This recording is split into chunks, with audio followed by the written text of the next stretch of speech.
वो नेता जो डीएसपी का पद छोड़कर राजनीति में आया, वो नेता जिसने नर्मदा की 3,300 किलोमीटर लंबी परिक्रमा पैदल की, वो नेता जो उमा भारती का कट्टर समर्थक माना जाता है।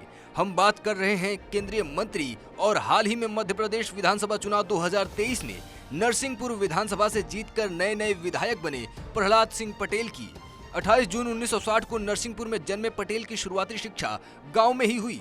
उच्च शिक्षा के लिए वे जबलपुर आ गए थे। पटेल ने वकालत की पढ़ाई की है और इसी दौरान उन्होंने राज्य प्रशासनिक सेवा पास की थी। अगर वे चाहते तो उस वक्त डीएसपी के पद पर तैनात हो सकते थे और ऐशो आराम की जिंदगी जी सकते थे। हालांकि आज उनकी जिंदगी कुछ वैसी ही है, लेकिन वो जिस समय राजनीति में आए भी नहीं थे और उन्होंने डीएसपी का पद ठुकरा दिया था, तब उनकी क्या स्थिति रही होगी।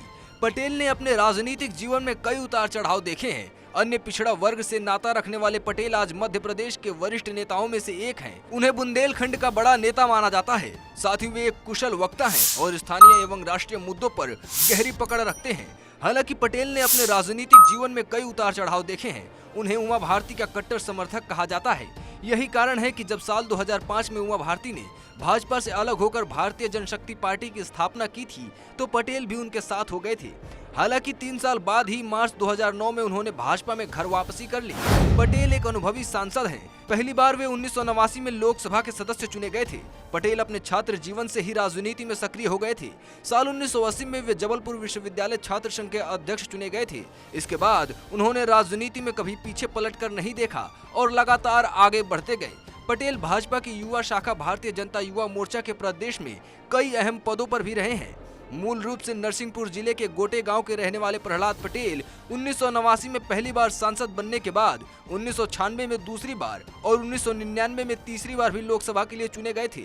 इस दौरान वे लोकसभा के विभिन्न समितियों के सदस्य भी रहे, लेकिन उनके राजनीतिक सफर में एकदम से उछाल आया साल 2003 में, जब उन्हें अटल सरकार में कोयला राज्य मंत्री बनाया गया। इसके अलावा उमा भारती प्रकरण के बाद वे जैसे ही बीजेपी में वापस आए, उन्हें कई और जिम्मेदारियां दी गई। उन्हें भारतीय जनता मजदूर महासंघ का राष्ट्रीय अध्यक्ष और भारतीय जनता मजदूर मोर्चा का अध्यक्ष बनाया गया।